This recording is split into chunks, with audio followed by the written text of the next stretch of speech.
Oh hey, good morning, good afternoon, or good evening.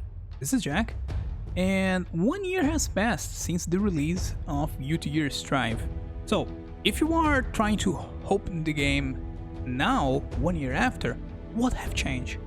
That's what I want to show you in this video, right? So, first things first, we got a figure mode. Digital figure.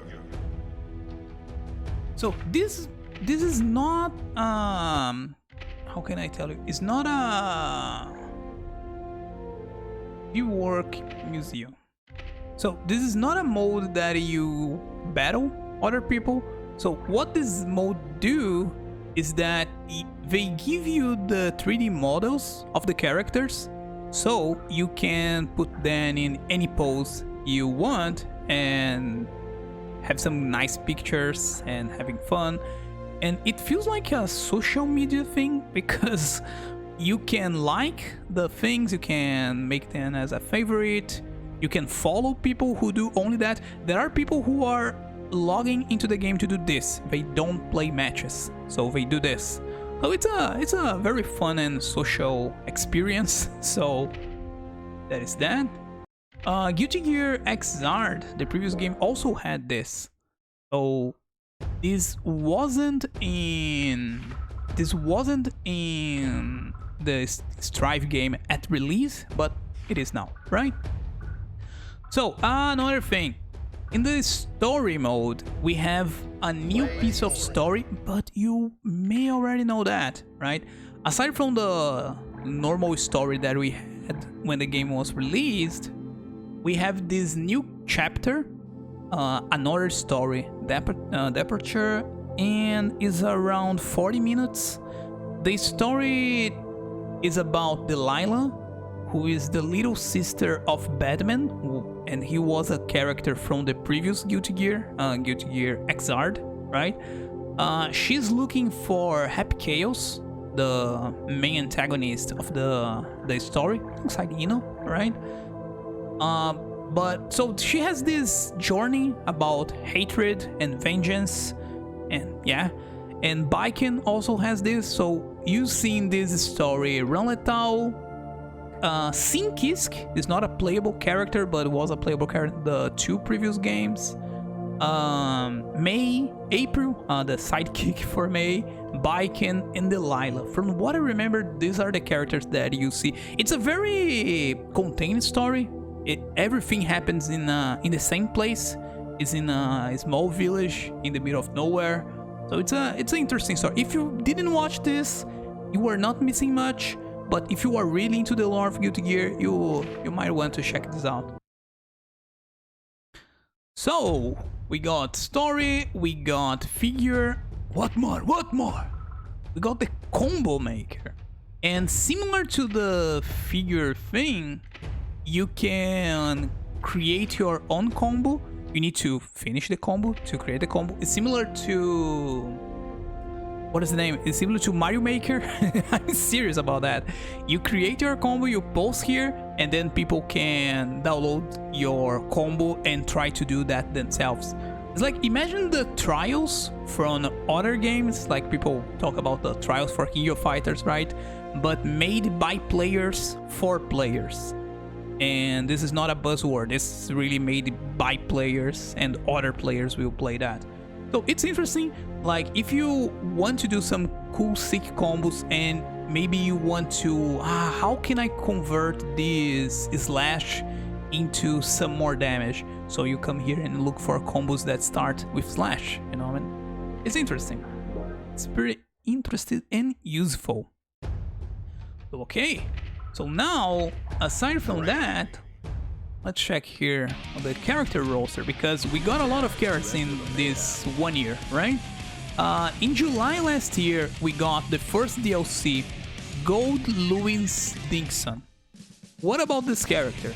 He has a few comments for you to use his special moves that are quite different. He's a slow character, very heavy, right? And it's not so easy to use. However, there are a few heroes around the world that made some good use of him. So you might have seen 1 or 2 tournaments that people won playing this character, and you might think, how?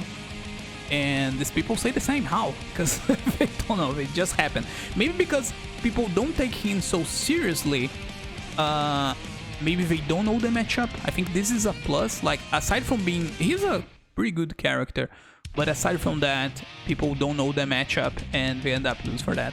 I guess in Combo Breaker this year, they had 0 Goldlewis Dickinson players on top 64. So this says something, right? Another character that we didn't have in the top 64 from what I remember is Oh, the second DLC character. She was released around August, maybe? Or was September? I don't remember, but she was released a little bit after Goldlewis. And she's very different from her incarnation in Guilty Gear Xrd, because in Guilty Gear Xrd it felt like people were playing a fighting game and she was playing a MOBA, League of Legends. Like, her playstyle was very different from other fighting characters in the roster, but now she's a bit different. And in the most recent patch in early June, she got some huge buffs that changed completely her game plan, her playstyle. So she's one of the best characters now in the game. But we don't have many specialists for her because she's a very technical character, right? So we don't have many people who know how to use her, but she's looking strong, right? It's not a DLC, but just to mention that the other character that we don't see much in tournaments is Anji. People say he's weak, right? He got some buffs in the most recent patch. It's interesting. I think people are sleeping a bit on him, and maybe we'll find something for him later, right?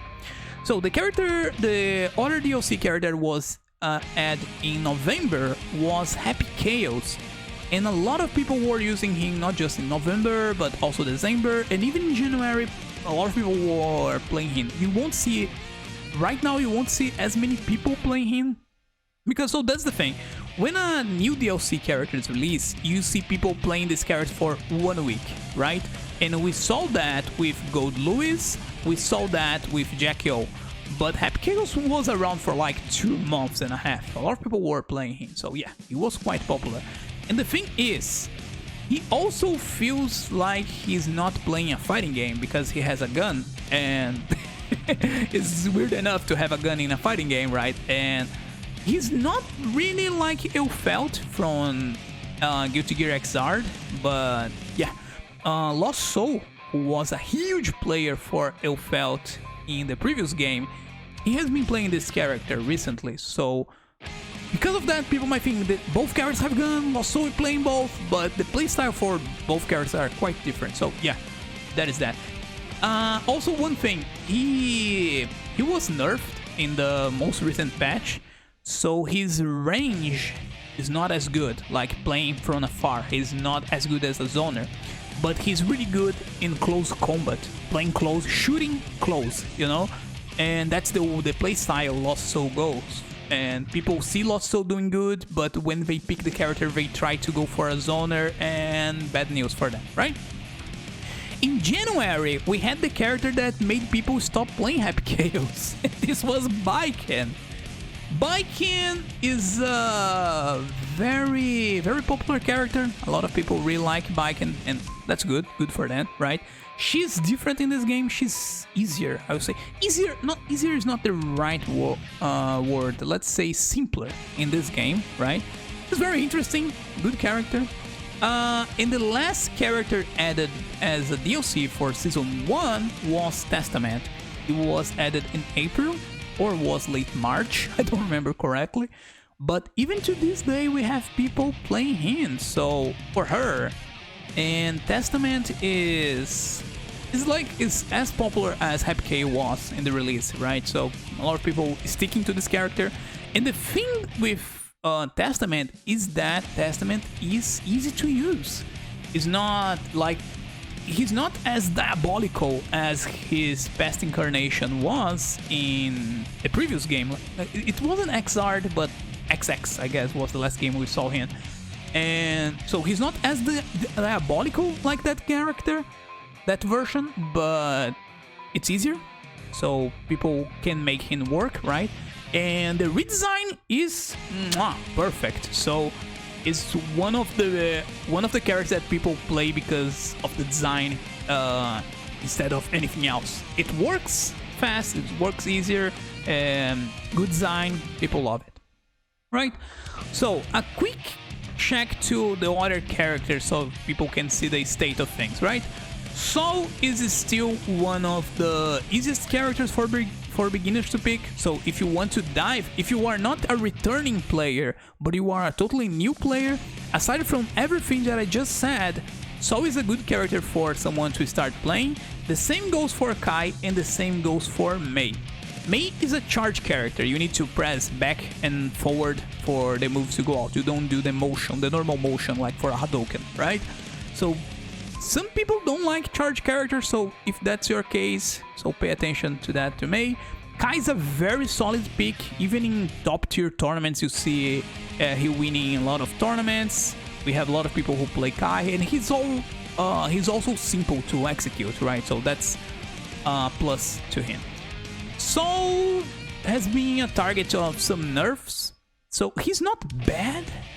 This bad guy though, he's not bad, but yeah, people who are used to play him in one way and now he changed a few things might be a bit upset at him. It's similar to the situation with Happy Chaos. Happy Chaos is not bad right now after the nerfs, but his playstyle needs to change a bit if you play Happy Chaos, right? Zato is he is the most technical character in this game, so if you are a beginner, I would advise you to be a bit away from him. However, if you really like his design and you really like seeing other players playing him and you think they look cool, you can play Zato, but be aware that you need to put some time to make this work, right? I think Zato and also Jack-O are among the most technical, because they even say technical there, right? But Zato, Jack-O, Ino, and Happy Chaos, I think we are among the most complex for a beginner to just pick and play, right? Ino is not difficult to execute, but the angles that she, like when you do the dash, she starts flying. This might be a bit confusing for someone who is just started playing this game, right? Giovanna is one of the best characters for beginners, right? Not just because they made her thinking about that, but unlike Saul, Kai, and Mei, she's very forgiving. Like, for people who understand frame data, she's often plus. Like, you do a dash, cross the screen, the guy blocks, and you can still keep going. So for someone who knows how to play, she feels really unfair, but it's a good character. It's one of my favorite characters in this game. Goldlewis is, I already talked about him. Ramlethal is also a good character for beginners because her range, but she has this thing, like, I won't say a total beginner, but if you have some notion of spacing and stuff like that, if you play this game a few matches, maybe you might want to try Ren, because what to do? She's a bit slower than Mei, Kai, Saul, or even Giovanna, one of the fastest characters in this game, but she has a good range, so you can hit your opponent from across the screen, like with this big sword, so she's interesting because of that. Potemkin, for people who like grapplers, I'm not a big fan of grapplers to play as grapplers, so I can't say much about him. Axel is a very easy character to learn how to play, but when you shine is when you know enough about the game that you know where your opponent will be going next, and you act accordingly, like one step ahead. If you are in this level of gameplay, Axel will be a monster in your hand. But for tournament play, I think it's pretty fair for everyone to have a pocket Axel. You know, it's pretty good. Faust is a unique character, like they said there. Like, it's very weird to play him, but some people really like this in him. But So if you want to have some fun, maybe Faust is for you. It's not a difficult character, but it's a really fun character, that's for sure. Chipp and Millia, they are both characters that are very fast, they deal a lot of damage, but they don't tank, they won't tank much. So thinking about an RPG game, think of them as an assassin, right? They will just get in, kill, get away. Get in, kill, get away. You know, this is the kind of gen for these two characters. Leo is a very balanced character. In United States is one of the characters that have most wins in tournaments, likely. You see, this is one of the cards that you see in top 8 in tournaments pretty often. And the reason is because he's easy to use. He has two stances, but it's still easy to use. It's very balanced and simple. It's pretty good. Anji, I already talked about him. I think people are sleeping to this character. And Nagoriyuki, some people are very afraid of this character. Like, when we got the beta for this game, before the game release, people said this character was pretty bad. But now that people learn how to manage the Blood Rage and do his stuff, we got some really good Nagoriyuki players right there. But it's not a character like you have a unique guy like, oh, there is this guy who plays Nagoriyuki. Like, everyone plays Nagoriyuki, everyone plays Leo, you know, like, these are characters that are very common to play. So at the same time, if you want to play tournaments in your local or even your regional, even online games on net play, I think like studying the matchup for Nagoriyuki and Leo are pretty reasonable request because you see these characters a lot, right? So basically, that's it. Let me go back here to our home menu. That's Guilty Gear Strive in 2022. One thing, like, pretty common in fighting games is that the game is released and then we don't have as many players like 2 months later. You see Melty Blood as an example, right? Melty Blood was released in September last year. This was 3 months after Strive. And in November, around the time Strive was getting Happy Chaos, we didn't have many people playing that game. Like PC, on PlayStation we have more people than on PC, but on PC we had like less than 100 people active like 2 months after the game. So to be fair, Melty Blood is a very niche game, but so is Guilty Gear. And I think what helped Guilty Gear to be so popular even 1 year later is the marketing that they did before the game released. They got a lot of people that never played this game before, never played fighting games before, to try this game and play this game. They paid some big streamers to play this game on release. So I think all that helped the game to have this 1 year of longevity. I must say, I have a friend who started playing Guilty Gear like 2 or 3 weeks ago. He started playing Guilty Gear. He never played Guilty Gear Strive, right? Neither any other fighting game like to put many hours in the game. And what happened to him? He finds people at his level. Nowadays, online. He just hop in the game and he find, because the tower system that we have, so for people who I won't be able to show this now, but for people who don't know, this game has a tower for online play and the lobbies are in the floors. So if you are floor 1 and you win many matches, not many matches, maybe you win like 10 matches, and they will say, okay, you are too good for floor 1, so you are now floor 2, and then you can't go in floor 1. What happened is that the new players in floor 1 will never face someone who is floor 2 or above, because the guys can go down. The floor 1 players can go up, they can go directly to floor 10 if they want to face other guys. Actually, from 1 to 10 I guess you can't. But you can go upper floors and play stronger opponents, but the stronger players can't go down to face weaker opponents. And this creates this environment where my friend who started playing a few weeks ago is playing guys at his level. He's not doing crazy combos and his opponents are not doing crazy combos, you know? So it's very good. It's very good. So this is another thing that I guess helped the game to survive for so long. So if you never played Guilty Gear, rest assured you can hop in the game right now. You find people that are playing and are the same level as you. And the other thing is what is the thing that crossplay? Yeah, that's what I was about to mention. They said crossplay will come in Season 2, and we are in Season 2.